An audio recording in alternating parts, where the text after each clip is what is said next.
तो स्टैंडर्ड 9 वाले बच्चों के लिए एक नया चैप्टर शुरू करेंगे आज।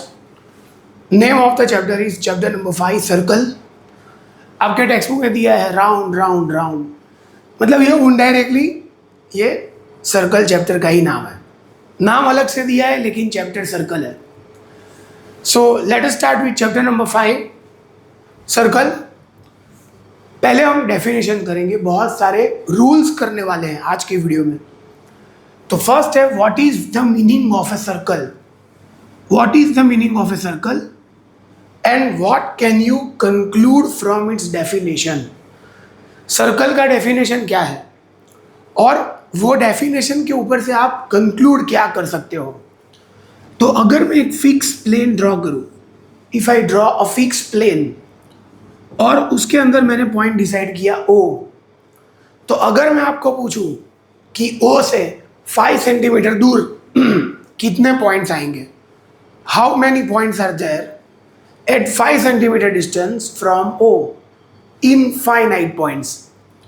तो ये एक पॉइंट, ये दूसरा, ये तीसरा, 4th 5th 6th 7th 8th 9th 10th, ये सारे पॉइंट का ग्रुप कर दो, you will get a circle. तो यहाँ पे लिखा है a group of points, a group of points equidistant from a given point, मतलब ये पॉइंट से इक्विडिस्टेंट पे जितने पॉइंट्स हैं उन सब का ग्रुप कर दो, you will get a circle. तो यहाँ पे लिखा है a group of points equidistant from a given point in a plane is called what, circle. तो सर्कल की डेफिनेशन के ऊपर से आप दो चीज़ें कंक्लूड कर सकते हो। From the definition of a circle 2 points can be concluded. Which 2 points?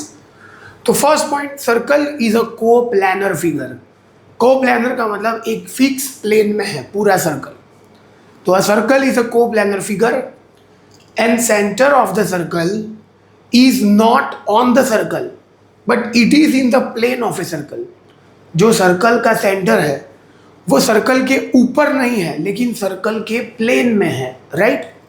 So we have concluded 2 points. A circle is a coplanar figure and center of the circle is in the plane of a circle but not on the circle. अगर मैं ऐसा लिखूं circle O, R, उसका meaning है a circle with center O and radius R। इसका meaning ये है, आपको ये चैप्टर में बहुत सारी जगह पे ऐसा देखने को मिलेगा। सर्कल O, R, इसका मीनिंग क्या होगा, centre of the circle is O and radius is equal to R। Okay, यहाँ तक हो गया। 2 पॉइंट आपने डिराइव कर दिया। नाउ बहुत सारी डेफिनेशंस हैं। First definition is radius. तो OA को रेडियस बोलते हैं, आपको मालूम है। रेडियस मतलब a line segment joining centre of the circle to any point of the circle. A line segment joining center of the circle to any point of the circle is called what? Radius of the circle. A line segment joining center of the circle to any point of the circle is called radius. Chord, ये AB को chord बोलते हैं।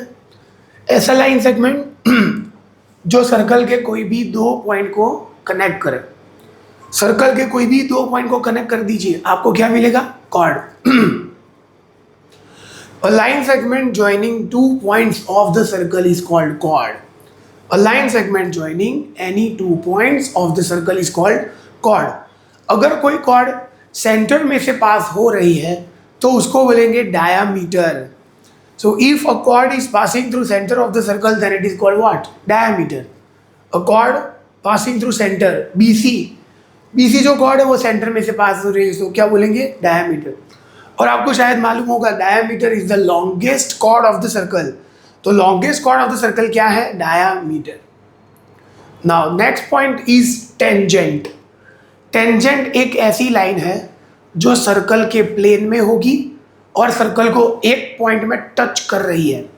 सो a line touches the circle at 1 point, this line touches the circle at 1 point and it is inside the plane of a circle. In the plane of a circle is called what? Tangent of a circle. और जो point में वो touch करेगी वो point को बोलेंगे point of contact. The point at which tangent touches the circle is called point of contact, हमेशा radius और टेंजेंट के बीच का एंगल 90 डिग्री होता है। तो रूल क्या लिखा है, radius along the point of contact, radius along the point of contact is perpendicular to the tangent at that point. मतलब पॉइंट ऑफ कांटेक्ट के आगे आपने जो रेडियस ड्रॉ की वो हमेशा टेंजेंट को कैसी होगी, परपेंडिकुलर। तो यहाँ पे OP परपेंडिकुलर टू क्या है, L।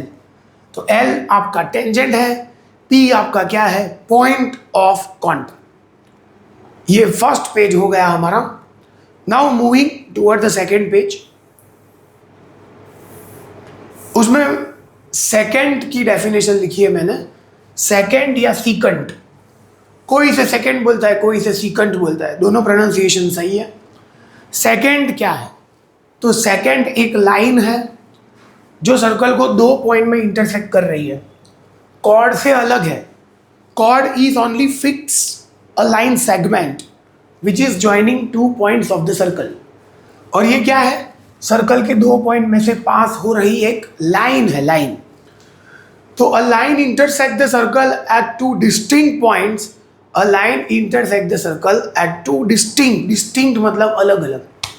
A line intersect the circle at 2 distinct point is called what, second और secant. Next point, cyclic quadrilateral. बहुत सारे न्यूमेरिकल है आपके टेक्स्ट बुक के अंदर, गणिता मंजरी में, इसके ऊपर बहुत सारे सम्स है, प्रूव दैट भी है। तो ये साइक्लिक क्वाड्रिलेटरल क्या होता है, साइक्लिक क्वाड्रिलेटरल मतलब ऐसा क्वाड्रिलेटरल जिसके चारों पॉइंट एक ही सर्कल के ऊपर है। If all the 4 points of a quadrilateral are on the circle, if all the 4 points of a quadrilateral are on the circle, then it is called cyclic quadrilateral। बहुत ही easy rule है, opposite angles of cyclic quadrilateral are always supplementary। मतलब ये 2 angle का addition क्या होगा, 180, ये 2 angle का addition भी क्या होगा, 180। Very easy. तो रूल लिखा है, in a cyclic quadrilateral opposite angles are supplementary. A + C 180 और B + C भी क्या होगा, B + D भी क्या होगा, 180। चलो इसके ऊपर हम एक सम कर देते हैं। We will do one sum based on this concept. तो पहला इक्वेशन लिखा है, क्वाड्रिलेटरल ABCD इज साइक्लिक। ये ABCD साइक्लिक है। A/C 1/3, A/C इज 1/3, तो मैं लिखूंगा A = 1x, C = 3x। A + C क्या होगा, 180, x + 3x 180, 4x 180, x = 45। तो A है 1x मतलब 45, C है 3x, 3 × 45 135, खत्म। 45 और 135 आपका आंसर। कितना इजी सम है, बहुत इजी। नेक्स्ट, अच्छा सम है ये, एग्जाम में आ सकता है। PQRS is a cyclic quadrilateral.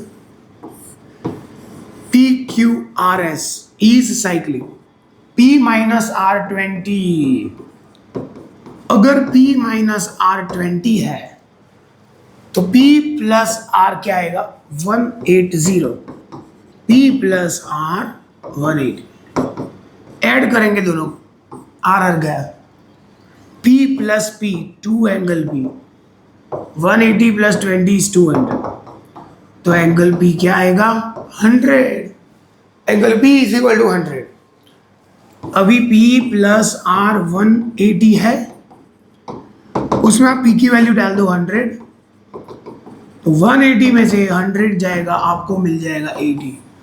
So P = 100 and R = 80। बहुत ही बढ़िया सम, वेरी इजी।